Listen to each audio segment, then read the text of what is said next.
Alright, it's been a long time since we filmed.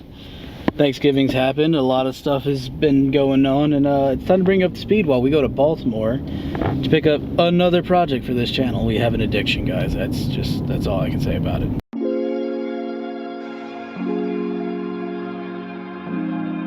So, I know it's been a hot minute since we've been on the channel and done stuff with the video and all that, but we're actually now here in Baltimore. I know it was a quick transition for us. We are picking up a new project. I'm excited for it. It's something I've actually wanted for a really long time. I just never found a good enough deal. And that's the sound of the gas is done. We're prepping the car right now to take shipment of this item in question. Clearly it's of the smaller variety if we're shoving it in the back of a RAV4. But I'm excited for it. Excited to see what we can create with this. And we'll clue you in as to what we've been doing behind the scenes when we get home. After what seems like weeks of getting parts together and getting all the things we need to make the Eclipse great again, we now have just about everything. I gotta go pick up the exhaust tomorrow from UPS because unfortunately no one was here to claim it, so therefore the UPS driver just was like, hey, I'm taking this to the district center, you just gotta pick it up there. So I'll be picking up the exhaust for the Eclipse, be picking up the rest of the suspension bits and parts that are going to be coming for this thing. Like, there is a lot.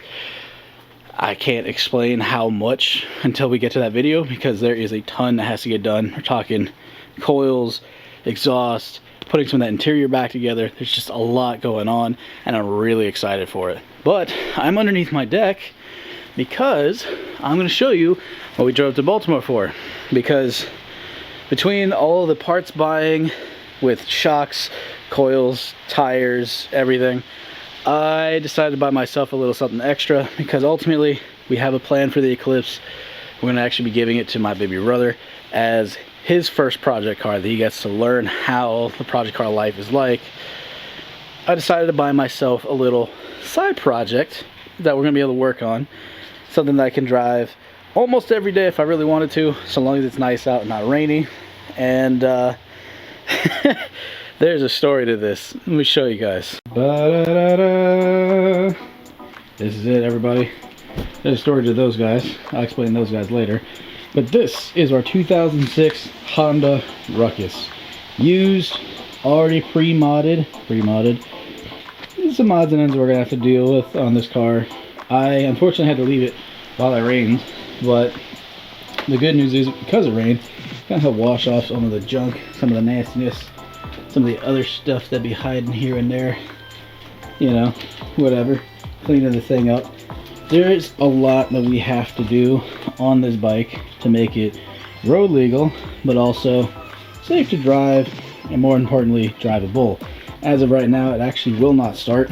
The fuel line is just way too long for the pump, so we're gonna have to replace that. It does attempt to start, which means the starter's good. The battery and everything sits inside of there. We're definitely going to be taking all the stickers off and actually probably taking apart this back frame as well and getting it completely repainted. It was originally blue, which is cool, but I'd like to take it down to bare metal and then try and paint it a pearlescent white. I've wanted a vehicle that was in pearlescent white. I think a motorcycle would be a good way to do it just because it's something different, something unique. I have wanted one of these for, I kid you not, about 3 years now. Since I ever saw my first one, I was like, oh, I would love to have one of these. I would love to see what it's like to own one of these and have some fun with it. And here we are. Found one for a decent price. Already preloaded with some good stuff. You know, there's a front brake. Can't see it on this side. There you go, front brake, which is something that these never came with. That's what this attachment's for. Already has a different handlebar setup. Nice tires for the most part. We'll probably end up replacing these because these feel kind of dry. It's already had the stretch frame job done. It's got the 150cc engine on it versus the 50cc that it comes with.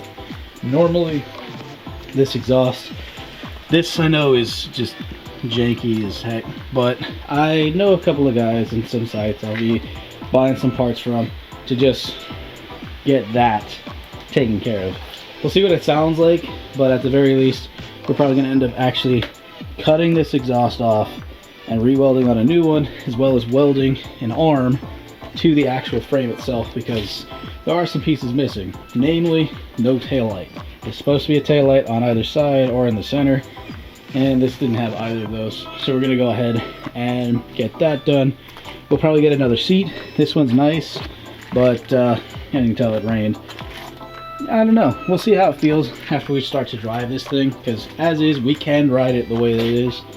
I wouldn't recommend going very far because of the fact it doesn't have a taillight and all that, but it's a glorified moped, and I'm down with it. I hope you guys are down with it too, because it's really cool. Very Japanese styled, very, very just simple. But let me tell you the story behind this. I had found the bike itself on Facebook Marketplace, and I'll be the first to tell you that it was awkward trying to get this bike home. I had originally planned and talked with Chris. You guys remember Chris, Audi Chris? Yeah, his truck unfortunately had something happen and he wouldn't be able to drive into Baltimore or DC. We originally thought it was in DC, did not know it was in Baltimore. But with that said, we had to change some of our plans around. So I ended up emptying out the RAV. We drove to DC, then realized we needed to go to Baltimore. So we went to Baltimore, and by the time we got there, it was pretty late. And we had realized that we were going pretty far into the burbs there. Yeah, we were not prepared for what we were expecting. We weren't prepared for what we were going to experience. But the good news is the people that we bought this from were really nice guys. They had a couple bikes already. They're car guys themselves. They ended up seeing this video. Thank you guys for this bike and for being extremely good people. They helped us load it into the back of the RAV. Yes, we shoved that bike into the back of the RAV4, then drove it from Baltimore all the way back here to my house. It was quite a night. And mind you, we did this after 12, well, it turned into 12 hours of driving. We had just done about 6.5 hours of driving before we went to go get the Ruckus. So we were pretty tired when we got there. But all in all, I'm really glad that I now have a Ruck of my own. Like I said, I saw one at a car meet years ago. Was like, that's really cool. Then I found out more about them. I was like, they're even cooler than I thought. Nani? What? Being able to get one and have some fun modding something else that's not as expensive and something I can mod here at my house in the backyard. It's gonna be nice. It's gonna be a lot of fun, and I hope you guys are excited for it, because I am. Just another way of having fun on this channel. When the cars don't work, we have a motorcycle. We can go do some things on the motorcycle. It'll be fun. But with that said, thank you guys for watching. Thanks for tuning in. If you're new to the channel and you saw this video because of a Ruckus, please consider subscribing, because we are going to do a lot with this bike. Even though it's already fairly done up, just replacing things, refreshing things, the whole nine. Hope you guys be excited for it. And with that said, God bless you guys, and we'll see you next time. Next time we're back, it's Eclipse time. And with that said, peace!